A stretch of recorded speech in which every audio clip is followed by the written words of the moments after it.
If you're a driven, active person who wants to reach and pursue a higher quality life with some ambition, then guess what? This podcast is for you. This is the Driven Athlete Podcast. What's up, y'all? It's your man, Dr. Kyle. Welcome back to the Driven Athlete Podcast. We're super pumped to have Alexandra Reid with us, a high-level equestrian performer or athlete. Competitor. There you go. Super excited to have you. Thanks for coming in. I know you're really busy. So thanks so much for having me. This is awesome. Super excited to learn more about this stuff, right? Because this is not really, a thing that I've been involved with a lot, Right. So tell us more about what you do, where you're currently located, and what you're involved with. Sure. So I am a professional dressage rider, which is basically the type of riding is harmony between horse and rider. It's a little bit comparable to gymnastics or figure skating, I could say. Right now, I am in Loxahatchee, Florida, which is not too far from here. I have my own facility there. I'm originally from Canada, but ended up coming to the U.S. because there is a little bit more opportunity. There's a bigger training circuit here, competition circuit. And right now I am here all year round. In the past, I would travel between Connecticut, New York, and Florida. Gotcha. Is Connecticut another hub for equestrian and dressage? New York, for sure. Yeah, it's very big. There's an area like Bedford, New York, North Salem. They have huge showgrounds out there. And it just is a place that the typical equestrians seem to start in New York and be there in the summer, I think, because you can access New York City, a bunch of areas out there, and then coming down to Florida just basically for the weather. So you can continue to train. Year round. Yeah. So I know Wellington's a huge spot. Yes. Loxahatchee also. It's like 5 minutes outside. Yeah. So it's growing a little bit. It was kind of the swamp, and now it's being built up a little bit. Super swampy out there, muggy. How do the horses do with that? Honestly, the heat and the mugginess. It's like people. Every horse, some horses thrive. They love the heat. If horses have like a super kind of high energy temperament, sometimes it's very good because it helps them calm down a little bit.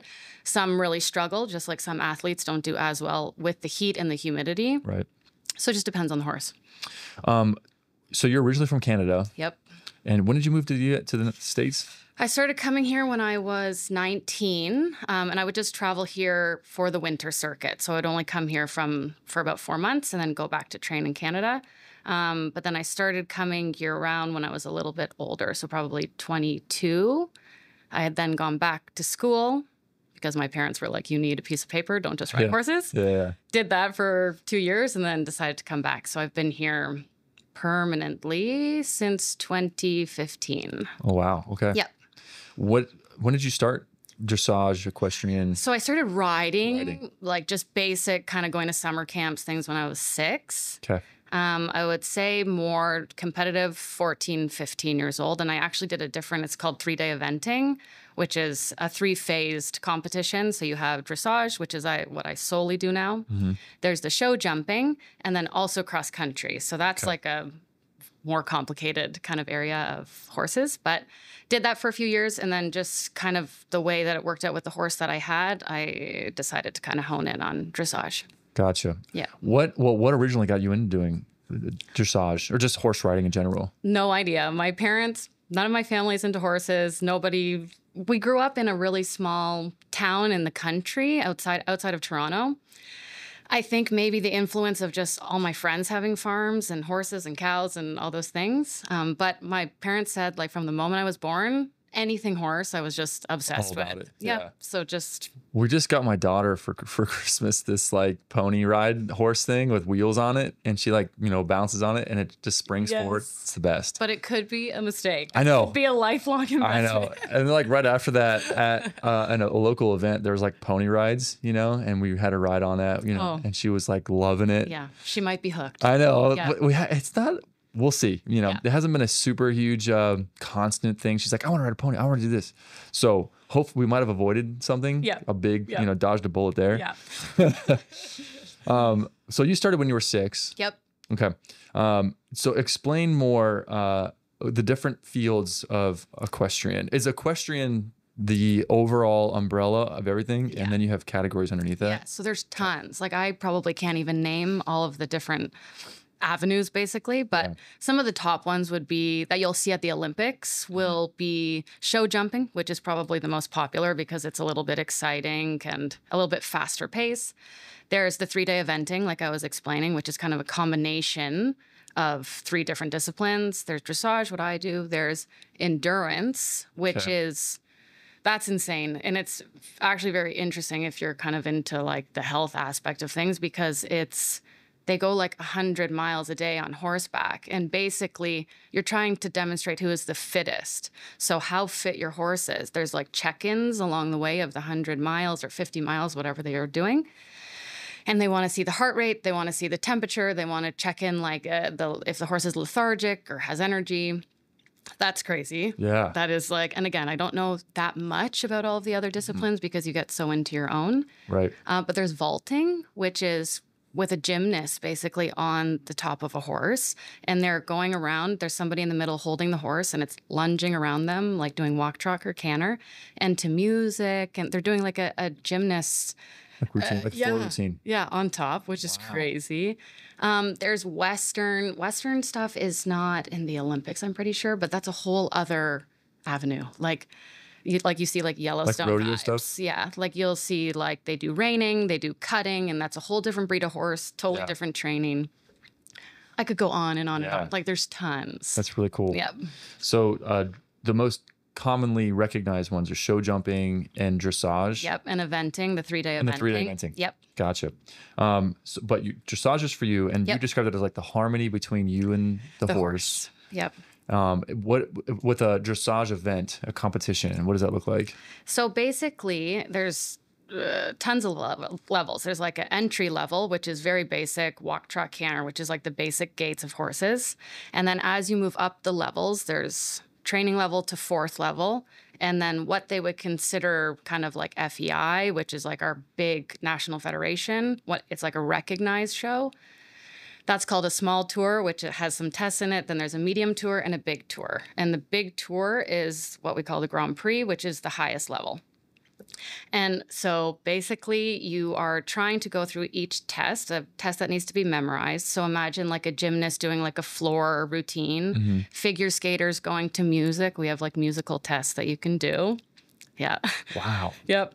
And you go in, and the ones that need to be memorized, you're scored by a judge. So each movement that you're doing, say there's 25 movements in the test, you're scored on each movement out of 10. Obviously, you're trying to get a 10 on everything. Right. It's almost unheard of to get a 10 because it just is. Again, you're working with a horse, you're working in an environment. Every horse show is at a different location, different footing, the weather's different. Yeah. There could be a baby crying, there can be, crazy, like a tarp flies off of something. So there's tons of factors that go in. Basically, you go through the test that has been provided that everybody at that level is doing, and you're competing at everybody that same day, that same test.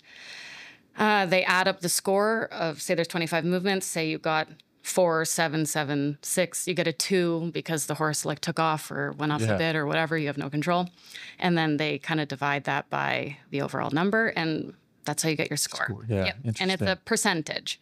So a typical, like a test that you're going to be super happy with is like between a 68 and a 72. And I know that sounds low because if you're trying to get into like Harvard or something, you're not going to want to have a 68. Yeah. But for us, again, you have to take into consideration the horse and all the other factors, right? So to get over a 70, that's where you're going to find all the top scoring, like at the Olympics, right? You hope those horses that are going are getting over 70. The threshold is like starting to get a little high. Some of the top competitors now are getting 80s and 90s. Gotcha.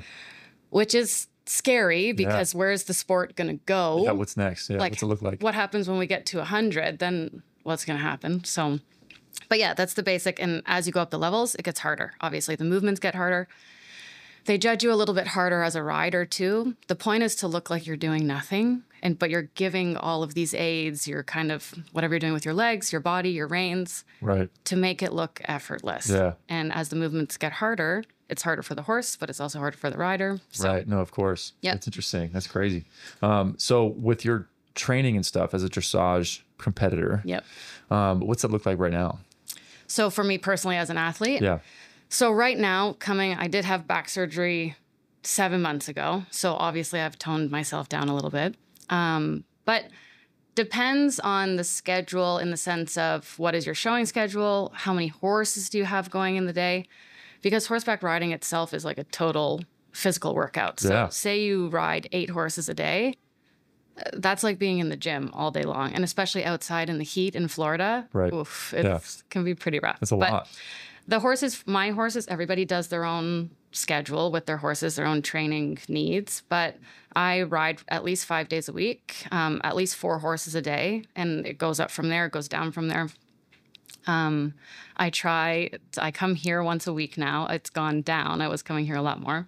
I try to go to the gym 2 to 3 times a week, maximum 45 minutes in the gym. Yeah. And I used to do a little bit more kind of weight training, but with my back right now, I've kind of backed away from that. But a little bit more like you do a lot of stability work. You do a lot of balance work, obviously needing to be on the horse, and cardio, actually, because shockingly, you are working pretty hard, even though it doesn't look like it. Yeah. But having to kind of work against the horse's movement, and you need to stay very still and look, you're almost like having to hold your breath a little bit. So all just maintain that posture. Yep. Yeah. I mean, a lot of resistance training of like stability and resisting against the forces that the horse is providing against you, and gravity, and you're fatigued. So definitely it makes sense. A lot of core. Yes. And I would imagine, I know for the equestrian athletes that we have worked with, low back is always going to be super common. Yes. For like mid back. Because you're basically like, it's like concussion, basically. It's a lot of impact. Yeah. What happened with if you explain with your injury? So I can't pinpoint exactly when it happened. I do also have a 14-month-old, so I don't know if, having a little bit of the extra weight on my body. I rode until I was 37 weeks pregnant. So that's also a whole different dynamic, right? Yeah. Like the balance of having your big belly in front and just the weight on your joints. I would say that, everybody's different, and everybody kind of learns to ride with whatever their body type is. But typically, I would say most riders are pretty fit and pretty lean type people. So having that extra weight on my body was quite hard on my joints. Yeah, and of course. everything.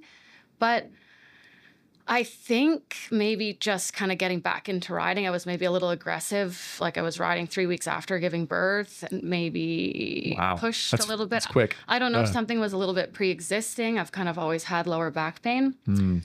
What started to happen pretty quickly, though, is I just had paralysis in my left leg. So I stopped being able to move my toes, and then I couldn't feel the bottom of my foot. And then it started to be that up the outside of my leg I couldn't feel. And I just had like excruciating back pain. Typical horse people, though, we are a little bit of a tougher breed because you kind of just keep going. Yeah. And so kept kind of working in the barn and doing everything, but that finally couldn't really get out of bed. So had an MRI. I'm very thankful to be in the US for that, because if I was in Canada, this might have not happened as quickly, not had the access to Dr. Seville. Shout out Dr. Seville, who did an amazing job. I've been trying to have him on this podcast for a while. Shout out. We're still going to schedule. Yeah, get on here.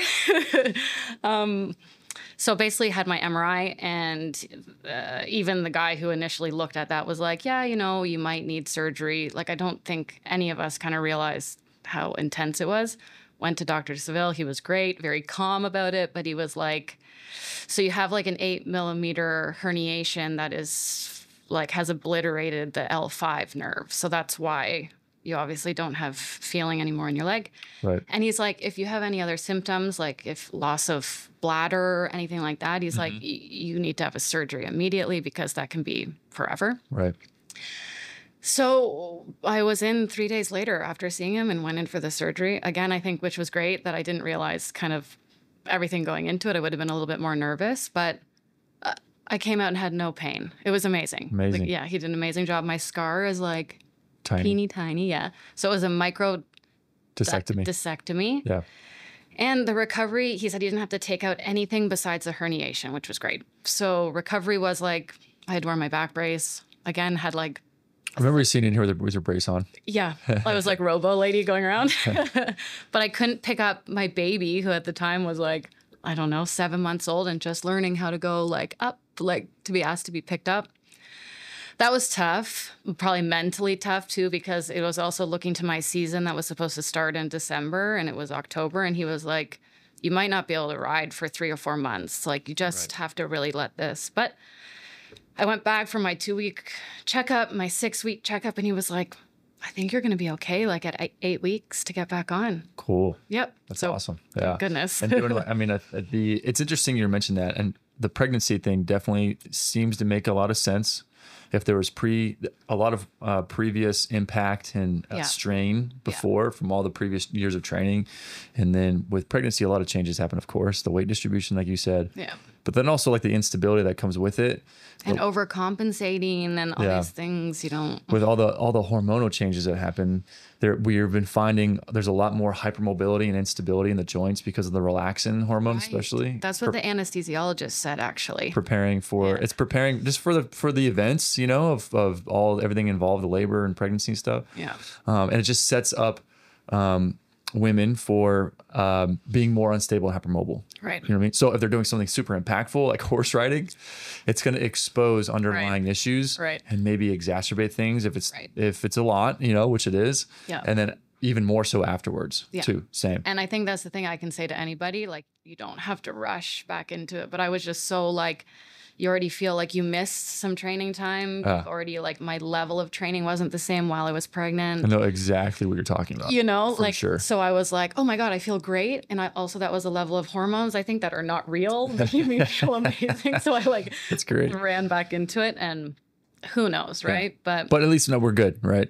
And then you've been seeing us. We've been doing with core stability training, glute stuff, balance, getting all back into the full functioning high level competitor. The needling that has been the dry needling, that has changed the game. Like, I'll come in here every couple of weeks and be like, okay, I need that to basically have like the suppleness back in my foot. That my only little bit of kind of lasting thing would be, I would say, a little bit stiffness. Feels like I have arthritis in my foot, but goes away with the needling. Awesome. Good. Well, I'm so glad we've been able to help you. Yes. Okay. Gotcha. So that was the injury story. Yep. Okay. And now we're back. You're riding full go. Yep.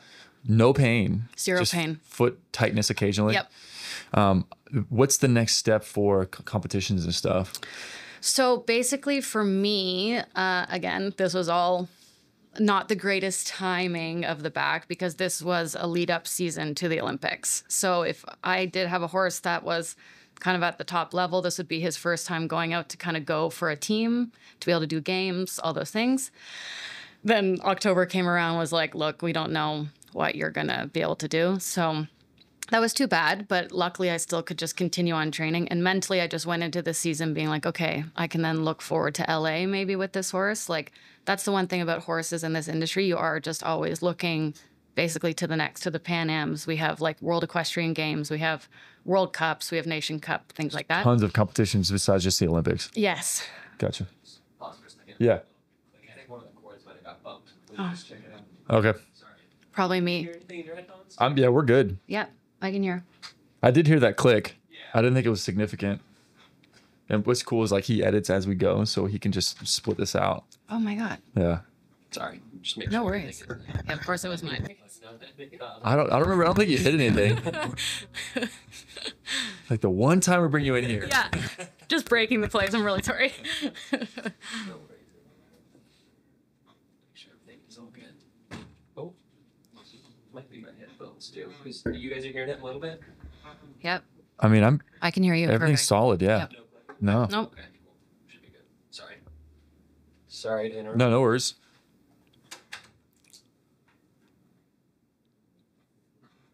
But yeah, no, so you can edit stuff like he just splices things in and out. Yeah, not a problem.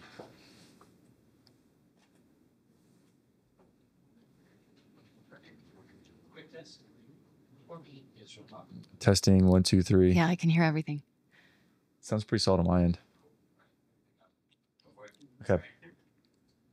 Okay, so what's the next step for you and your competitive training? What's the next process? The next avenue. So again, there were the Summer Olympics that are coming up in Paris. That was a goal. Unfortunately, kind of put on the back burner with my back. Right. But it's just now looking ahead to the next thing. Like, there's always a competition. That's one great thing about being in Florida. Like, year round, there's always a competition. That's why we also used to travel back up north, because you could go there and kind of do your summer season. My life is a little different now with a young child. So it's not that I'm really planning on going over to Europe this summer. That would be a big thing. They have like a big summer series over there. So right now it's just basically all the horses that I have, I'm working on getting them to the next level. My kind of top horse, it's just maintaining and kind of fine tuning so that this upcoming season, it'll be a bit of a gap year because the Pan Ams just happened and then the Olympics happened. And then we do kind of have like a little bit of a break here. Gotcha. But in a way, I'm trying to look at that in a positive where, okay, I can really get in and use this next upcoming season as like, get all the kinks out. Yeah. You just basically keep going all the time. Yeah. That's what it sounds like. Yeah. And there's always a horse show. You can always find somewhere to go, find something to do. With that being said, with me not traveling so much in the summer anymore, I need to take a little bit of I don't need to take as much of a break as I normally would in the summer because I've had a kind of unscheduled break, but the horses also do need a break. Like as athletes, they need to like have some downtime, right? Get to rest. So in the summer, if we take like a family holiday or something for a week, then the horses will also get that week off. Cool. Yeah, that's good. Yeah. That's really cool. Yeah. So have you in the past, you've Olympic travels and participation. Which Olympics? So I was groom, which this is going to be a big thing. I'll try and condense it. But basically when you have a team, there's like a rider, trainer. Sometimes you're both, or the rider has a trainer. And then the biggest kind of associated person would be the groom. And so a groom is a person that like solely takes care of the horse. Because when you get to that level of competition, it is like around the clock taking care of these horses. Right.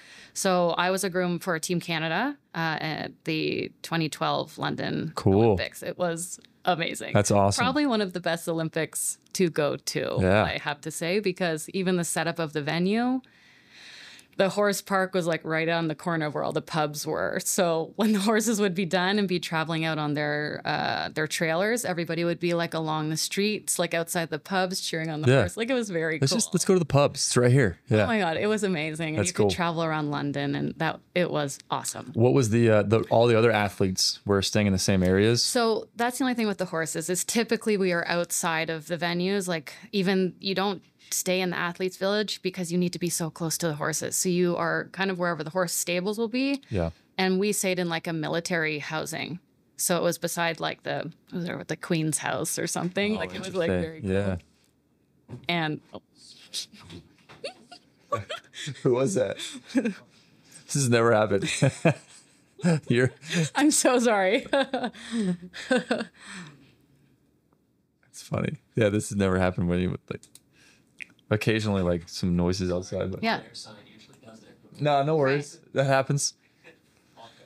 Yeah. So all right. So you guys stayed in the military housing, and they have like as if it's like airport security to go into the stabling every day, and it was an amazing experience, and it just makes you hungry to keep going. Yeah, of course. I feel very grateful to have gone and done it as a groom, because what happens is when you get to that level as a rider, it's impossible to do all of the jobs. It's impossible to also groom the horse, to be there feeding the horse at 3:30 in the morning, and then to be mentally prepared, right? Right. To be ready to go, to get into your zone, whatever your prep method is. But I'm very grateful that I got to do that and kind of experience that. I got to, you get to fly with the horses. So we went from Toronto.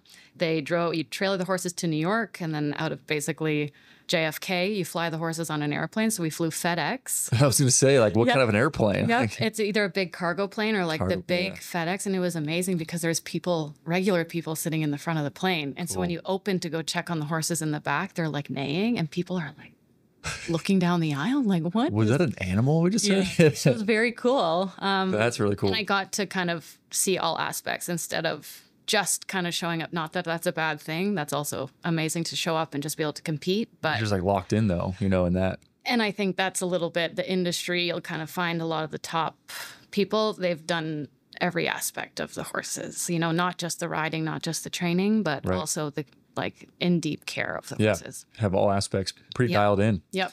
A good understanding and experience. Exactly. So that's cool. So London, it was a great experience. Yes. You guys hung out, even though you were staying off campus, the village, the athlete village, what they call it. You still could go, and then you could still go and watch The thing is that you still need like regular tickets. I thought like with my accreditation, I could just like roll in wherever. Wherever you wanted to. No, you have to still buy tickets. Sometimes your federation, like the Canadian Federation, has like an allotted number of tickets, obviously for different events, but. Interesting. So what did you go see? Nothing, because Okay. and that's the thing too. On TV, we would watch it. We'd be in the barn watching like everybody else. But that was the thing. Going there, you don't have any time to do anything else. Yeah, I imagine. It's like an athlete, right? Like after they work, they need to be iced, or they need to be walked, or they need like all those things. Interesting. Yep. So the care for the horses, completely different conversation, like totally different. Again, like could be a 6-hour podcast on interesting. care of the horses. But I mean, icing, massage. Everything you do for a human athlete, you do for the horses. Like And your husband does needling for the horses. Yeah, right? so he's actually like a high performance vet. So he does large animal, but strictly horses. Like he's kind of found the niche here in Wellington. And everybody who comes in for the season and they're all here and they want to compete in 12 weeks and their horses need to be performing at their best for those 12 weeks. Right, they need treatment. You got to call the vet. Yeah. And everything. Like, we also inject steroids. We do like plasma treatments. Go to water treadmills, like salt water treadmills that the horses go into. You have blankets with like all the infrared treatments. It's a chiropractic, osteopath, acupuncture. That's crazy. Anything That's cool. you can think of. So they get full treatment just like a human athlete would, which makes sense because they're pushing themselves, like you said, all the time. They need rest time. How do they do with like ice baths? Do they get ice baths? Are they icing down certain joints? Yeah. So we basically have like these giant ice boots. It's like a rubber boot, like it could be like kids wearing their rubber boots. That's what they look like. You put their feet in it, you fill it up with water, and then you dump ice in. But you have to train them to be standing in that for at least 30 minutes and to not be freaking out. Yeah, how do they do with it? It takes time. Just different temperaments? Depends on the horse. Yeah, some you will never get into it, so you have to find different methods. Cold hosing, you can take literally cold water, stand there, just hose their legs. Yep. They make ice boots, so it's basically like a big panel like this that you freeze and you just wrap it around the legs. Yeah. Most effective is the icing. We use like PEMF blankets. So it's like you put a blanket on their whole body and it's magnetic pulsing that happens with heat. Cool. Before, after riding, again, depends on the horse. Interesting. Yeah. So your husband, he'll participate in the treatment and direction of care for these horse athletes. Yeah. And he administers the needles. Yep. And they're like huge, right? So it depends. I should have brought in like a acupuncture. It's honestly not that different. They're like a little bit longer just because it needs to get through more muscle. Tissue, Yep. Yeah. Nothing is really that different. That's crazy. Yeah. That's cool. If you need to like inject, sorry if anyone's queasy, but like if you need to inject like a back, those needles are pretty long. Pretty long. You need to get in and down. Yeah. So, yeah. Interesting. very cool. How did your husband get into that? So he's from Ecuador originally, and he actually, I think, was going to get into being like a cattle veterinarian.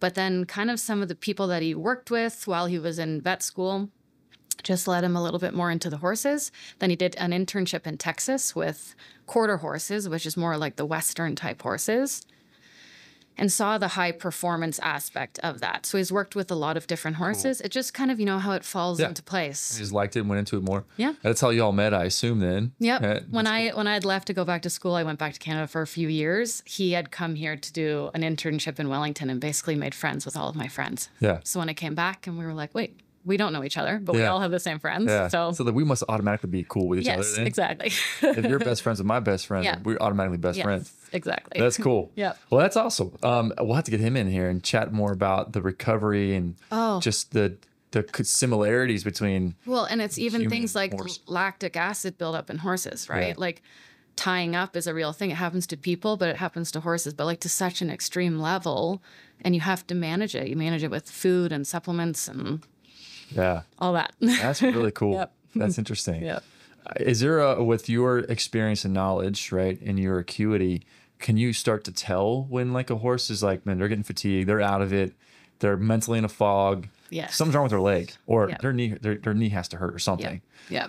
And again, I think a lot of that has to do if you've kind of spent a long time being more of a groom, working more in the barn.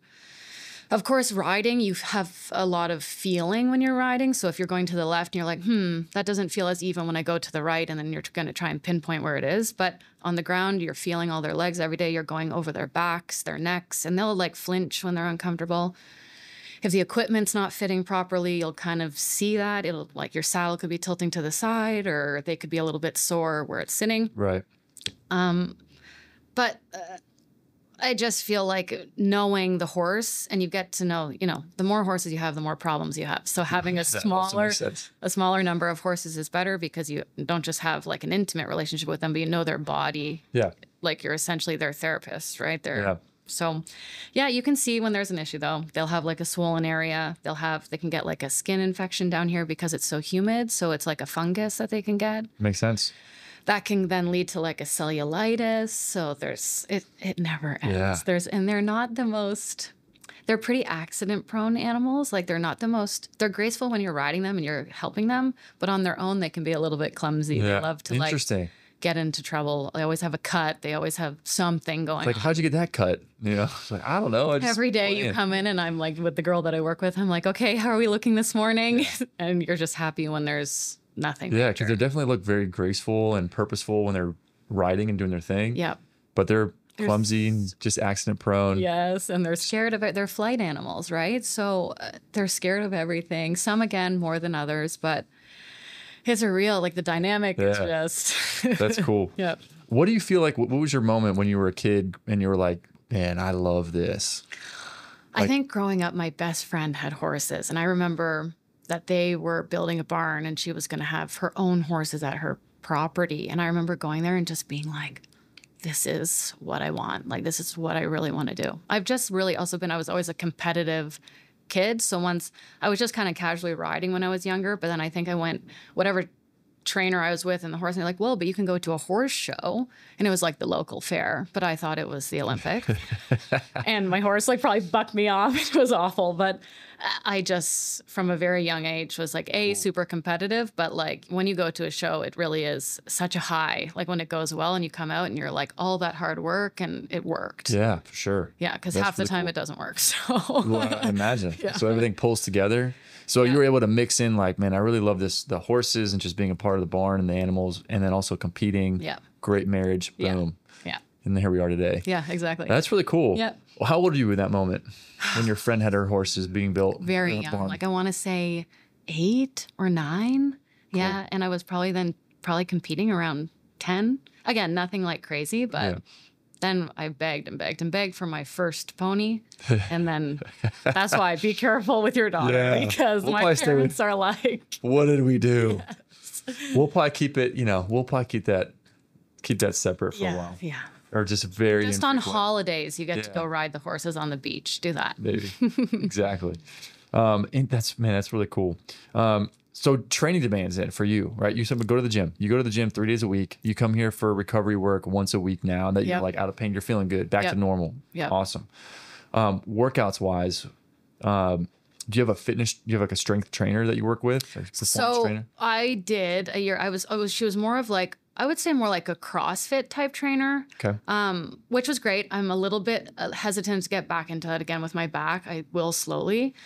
But also I used to do a little bit more Pilates and yoga because that's like us staying supple also. It's not just the horses, but like you're in such a like jarring tight position all the time, and kind of the way your body sits on the horse, like you get super tight in your hips, super tight in your back. We all kind of get into this like unfortunate hunch position because you're like guarding a little bit all the time. Totally. So I used to do that. I'm slowly again needing to kind of get kicked back into gear still, but again, like I said, even just riding the horses every single day, you get off and you are just wiped. Yeah, in the heat especially. So you would do a lot of yoga and Pilates. Yep. Staying stable and supple. Yep. Stability through the suppleness, right? Which is that's good. And then strength training. Yep. Some resistance training and balance. Yeah. Balance and strength and core strength is probably the biggest. How do you, and you're busy, right? So you have a lot going on and also traveling and doing the shows and stuff like that. How do you feel like you're able to navigate and manage your schedule to still prioritize your own workouts and fitness and stuff and your sleep and your nutrition, all that stuff? That's the biggest thing I have to say. And especially as I'm getting older here, like sleep is like key. That's a big, especially for a kid. Yes. And I was like, if you are asleep, I'm like, he'll be in bed by 6:37. And I'm like, great, 8 o'clock, out to go. Like, and I never was like that. And again, with the horses, you have to go back and check them at nighttime. So you go back at 9 or 10, and that's why you need help. That's why you need people, because you can't do it all. It really is. To the people that do, kudos to them, but you get burnt out. Yeah. You need to take like a dedicated day off, like a real rest day. I used to kind of do, okay, my day off from the horses, I'm going to that'll be my hard workout day.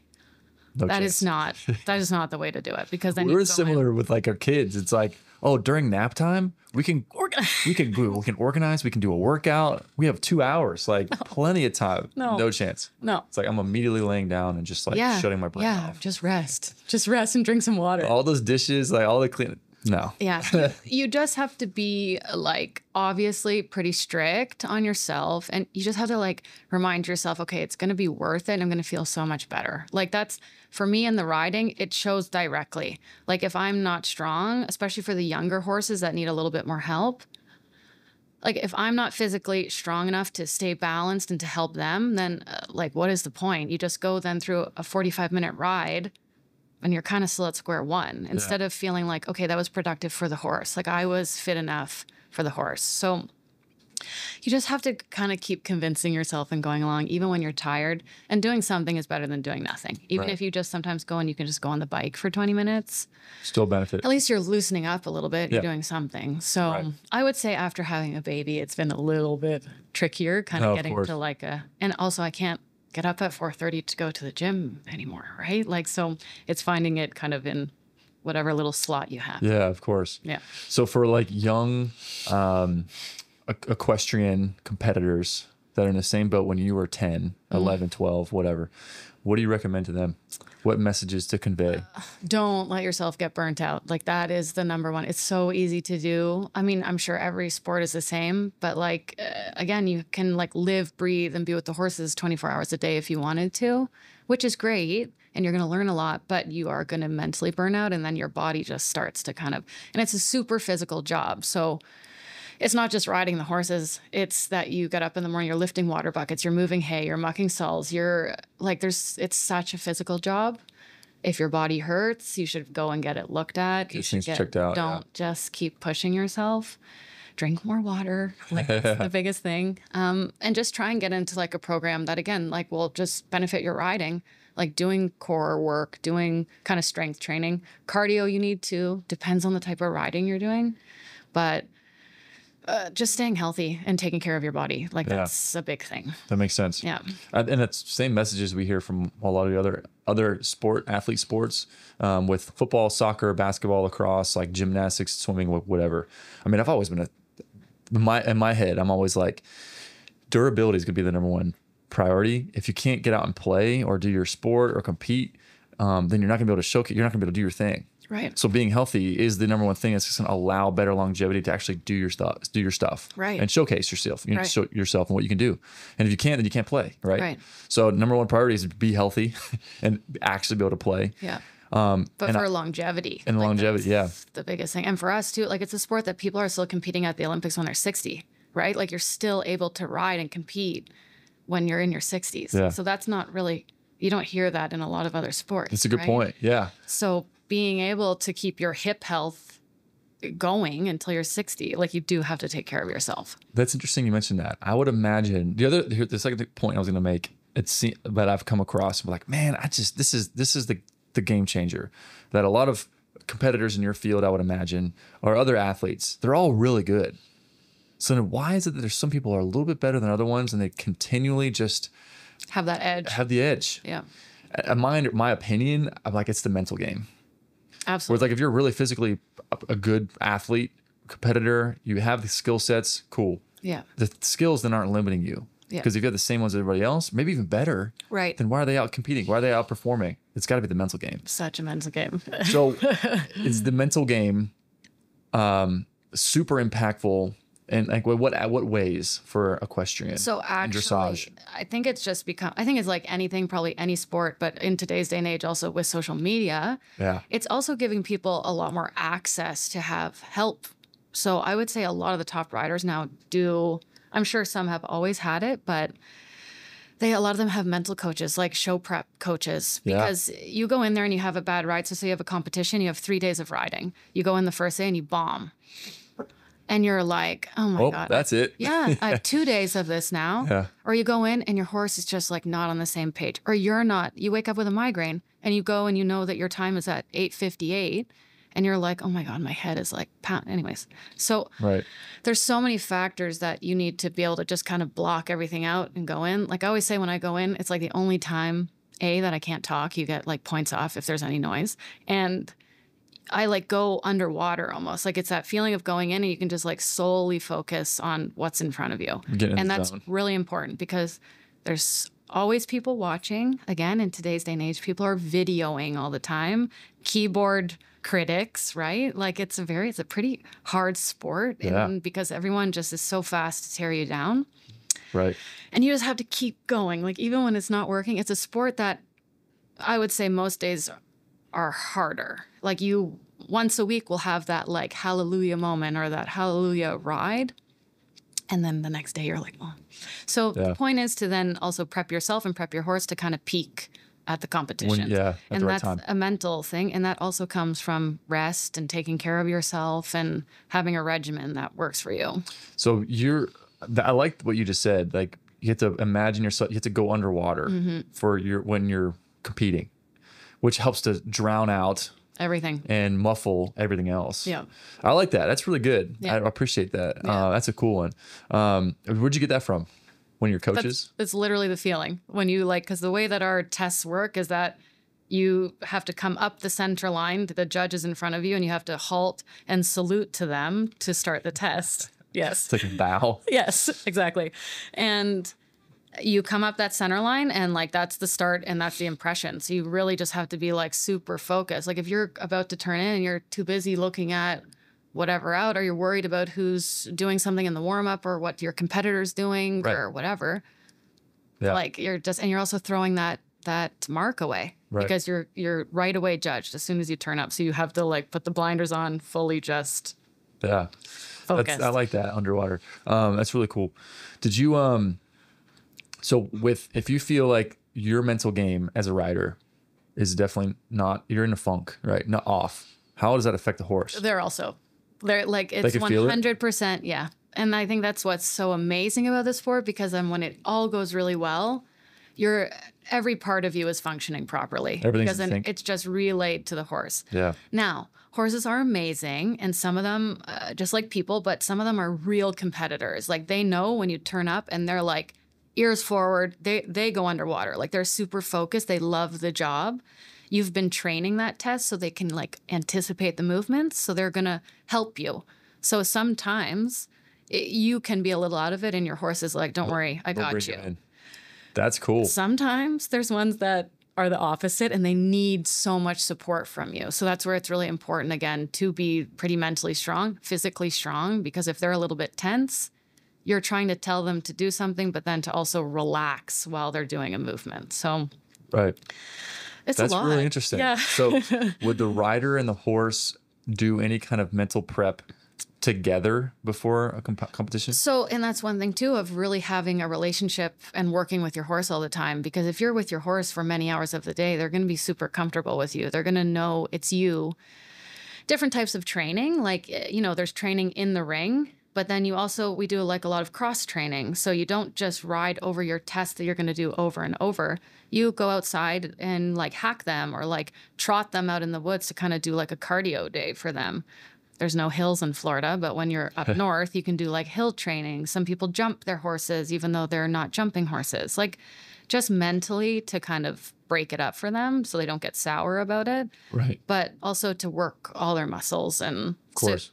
Just working and being with them, a lot of treats. Yeah, I imagine that. Yep. Yeah. What's your horses? You said 4. I have 3 main horses. 3 main ones. What's their treats? What are their go-to treats? They love apples. They love bananas. We give them sugar cubes while we're riding as like the instant kind of treat. It's like a high value treat, obviously a sugar cube. Yeah. They will eat anything. Like apple whole. They'll bite it in half and eat it. Yep. Bananas. Some of them will eat the peel. Yeah. Some of them don't like the peel. You need to take that off. My one horse loves Terra chips. Like Okay. Some will eat donuts. Like, you shouldn't give them that, but like they do love here and there. It's not going to hurt them. They are, it just depends on the horse. And they all, basic though, apples, carrots, they're good to go. That's really interesting. Yeah. That's cool. That makes sense. But Yeah. man, that's interesting. They eat a lot. So I remember you mentioned before, the other unique aspect to considering this is like the only sport in the Olympics where you're completely relying on another animal. Yes. As in like they have their own body and brain and their own moods and stuff and their own direction. Yeah. Whereas like a track athlete or a swimmer, like anything else. Even a team sport, it's a human or humans that can communicate verbally how they're feeling. With each other, yeah. And they're not flight animals. Yeah. That's right. Like convincing them if there's something that's really scary. Like at the Olympics, they have cameras beside the arena. You're typically not practicing or training with cameras and like with a huge venue, right? Of people, umbrellas go up all of a sudden because it's raining, whatever. Yeah, so that's true. it's a lot. Like you have to be you just have to be confident. You just like a lot of people too, like you just have to kind of manifest that it's going to go well. You need to like a lot of pre-ride, you kind of envision your test, right? So going through the mental imagery. Yep. That's a huge tool. Like that is really, because again, you're giving that feeling off to the horse. Yeah, I love that. Yeah. I mean, it's like, I know for mental performance coaches and stuff we've had in the past and other conversations, that's definitely, I'm like, man, I wish I would have known this stuff when I was an athlete in high school, college and stuff. The mental imagery is definitely a huge, Yes. yeah, it could be a game changer for just manifesting the performance and success you're looking for. Yeah, exactly. So when you were full go in it, which we're now weaning into that more aggressively now that you're feeling so good. It looks like 3 days a week workout. 1 day a week recovery. You're 5 days riding. 5 days a week riding. 1 day a week completely shutting it down or separation. Yes. Yeah. That has been a new thing. That ever since the baby, that has been like, okay, we're going to do like just a family day. Yeah. No horses, no anything. Yeah. Okay. That doesn't always work. Like sometimes you have to go, but that's what we're trying to do. Totally. Yeah. So, and the seventh day then would be. Depends. And that's where, again, with horses, you never know how it's going to go. So some horses, you're like, you know what, we need a 6th day of riding.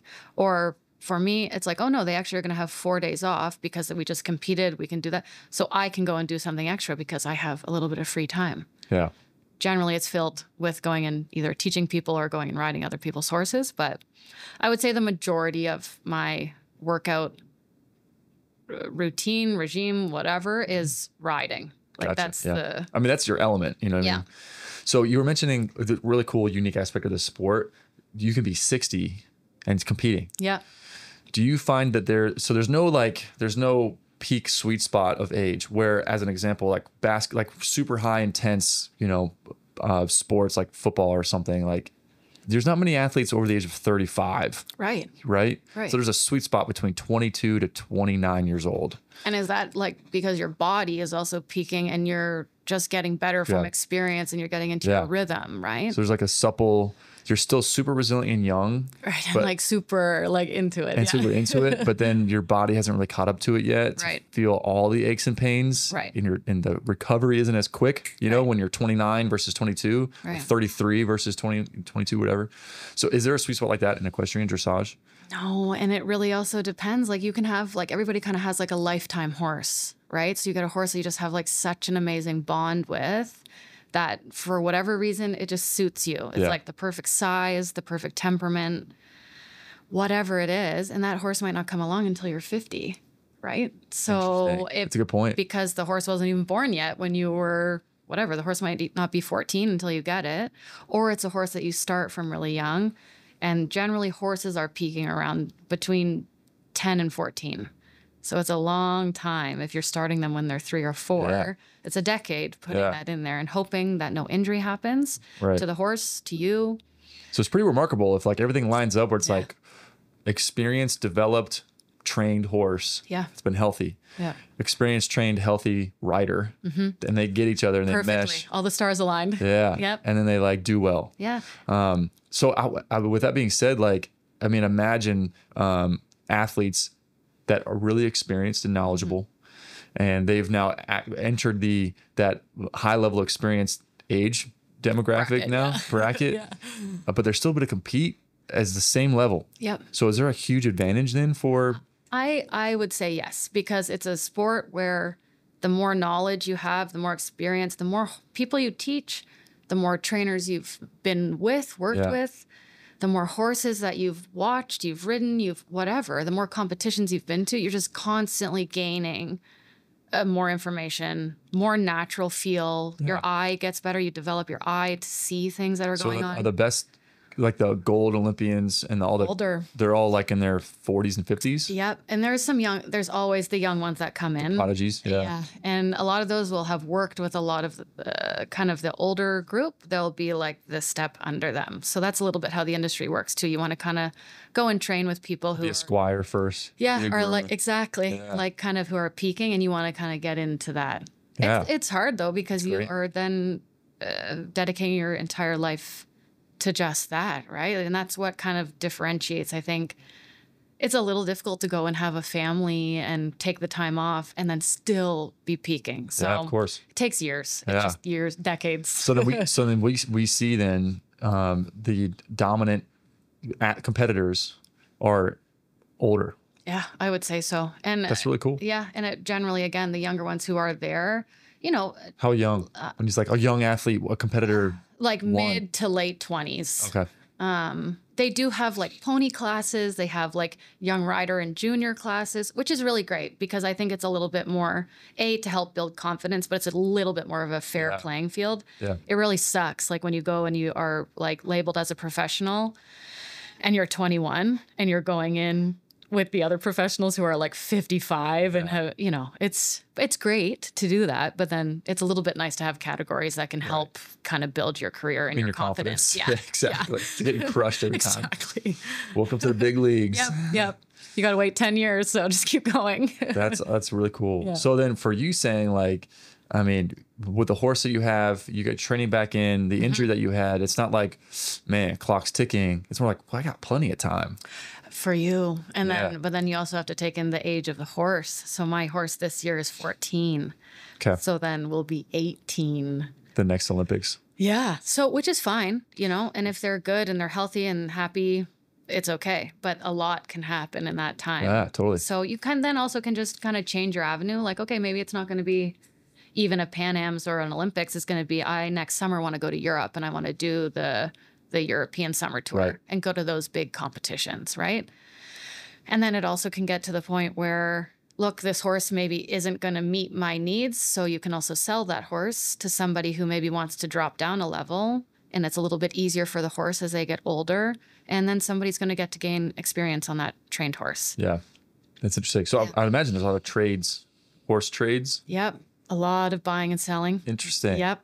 Yeah, that's a whole other I didn't even consider that again. That's so crazy. Yeah, and part of what I do is train horses. So I'll buy younger horses or horses that are maybe a little bit difficult, and then you kind of put in the time and the money into them, and then you sell them. So you sell them for someone to enjoy, or to then they want to continue taking them up the levels or whatever. With watching Yellowstone, they're always talking about like breaking in a cult, I'm not doing that anymore. How is that? That's rough. That's how, when I had my MRI done and I went to Dr. Seville, and he's like, oh, and you've also like fractured your upper back. And I'm like, what? No, I didn't. No, I didn't. But because that is a specialty to break in horses. When they say break in, just as in like wanting them to do what you want them to do, you know? Teaching them to wear a saddle, teaching them to not be afraid, teaching them to have a person on their back, pulling, kicking, whatever, not hard. Yeah, of course.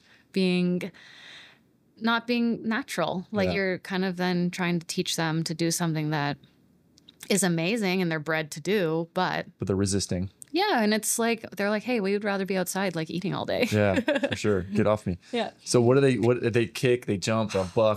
They rear, they bolt, or they don't want to go sometimes. Like they're like, hey, this is like a little scary. So you just start convincing is not the right word. I can probably cut that out. You can help them see that what you would like them to do is a partnership and will be better for them at some point. Yeah, and also is going to help you get stronger. I'm going to do this in a way that's going to benefit you. Mm-hmm. Interesting. Yeah. That's so funny. Did I tell you my son's name's Colt? No way. That's amazing. Yeah. Oh, you are going to get into I horses. know. This is this is not good. What a life. Yeah. That's funny though. But anyways, I say like watching Yellowstone, as an example, because I did not grow up in that life. Right. I was just a lot of team sports and Yeah. going to the beach and stuff. But so many aspects, I had no idea. And it, again, just depends on also what your kind of pick of the industry is too. Like if I chose dressage for whatever reason, but like if you do Western type, like the reining or that, like that's just a totally different world. And I am actually like horse people are generally ignorant to the other disciplines because you're so head on into your own discipline.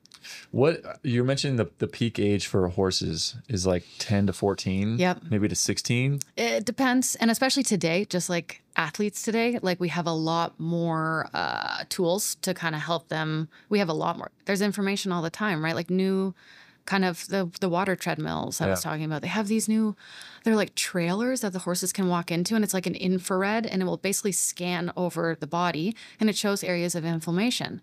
So you're like, oh, okay, like here's where we maybe need to like hone in. Intervene, focus on very it. cool, yeah. What's the end game for the horse, like age wise? Like when they're like, if they're pushing 20, we can probably start to retire. Yeah, I would say, and retirement age. yeah, like every horse is different. Unfortunately, some horses have like a career-ending injury when they're 8, right? Like, which is it's such a heartbreaking sport in that way. But some, I would say, if you can get them to 18, 19, like they've had a great career. They've had a great career, great Just run. all we have here is gratitude. Yeah. And there is, I probably should know this, but there is an age limit on the horses to be able to do high competition. I'm pretty sure it's 21. Oh, okay. Because it does get to a point where you're like, okay, they've done their duty. Yeah. What's the lifespan expectation? Horses can, within 20s, like mid 20s. Ponies can live until they're like 40. Yep. If you can but everything starts to happen like to us. Like they start to lose teeth because then they can't eat properly, and then, malnourishment. Yeah. Just their body. Like there's some pretty like significant things. It's called colic, which like can basically be that their intestines twist, or that they have like a displacement of their colon. All of these things. Horses are like very fragile animals, actually. They have like, it's called laminitis or founder, and that's basically where like the bone will kind of remove itself from the hoof wall, and it could start to come out, like extremely painful. Yeah. All of that stuff can happen overnight. So lifespan expectancy is 20-ish for horses, longer for smaller ponies. Yeah. Interesting. Yeah. Man, that's really cool. There's so much we could dive into and just expand upon. Yes. But I think the main thing, like, I'm super pumped and fulfilled to hear that your back is feeling so much better, that a debilitating issue like that can be resolved, get back to, to intense riding, competing and training and stuff like that. And now like all this stuff we can do to help prevent future injury and maybe hopefully be better off otherwise than you maybe wouldn't have been had not this happened. You know what I mean? And one thing I do have to say is after my surgery and after coming here especially, and like really honing in on it was my left leg that was affected, which I'm more right-sided. I am a little bit, we say like handier on one side than the other.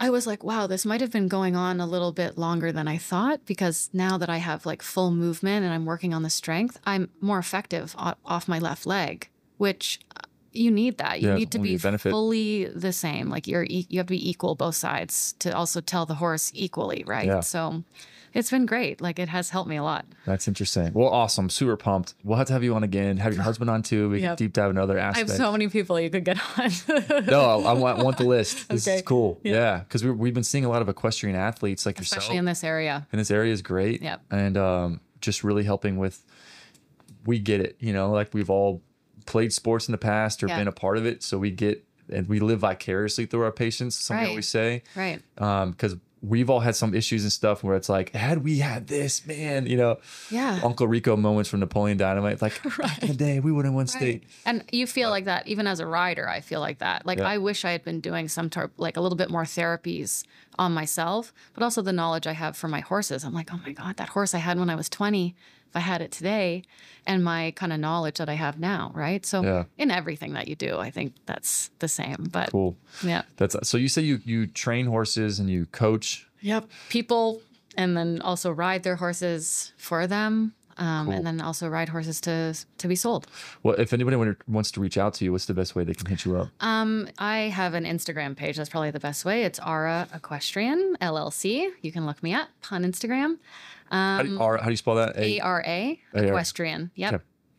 Yeah. Cool. You can find me on there. Awesome. Well, shoot Alexandra a DM message, and then y'all can link up. But I appreciate you coming in again. Thank you so We'll definitely get you in, get your husband in. We'll talk more for sure. Awesome. And if y'all have any questions for us, we're always open to questions, suggestions, comments, conflicting opinions for sure. Give us a call. And the best, if you want to reach us as a patient, you can also reach out for questions. And the best number to reach us is 561-899-8725, or you can shoot us an email at team@athleterc.com. And we'd love to talk to you guys if you have any questions. And thanks for coming in. Thank you so much. We'll catch y'all next time.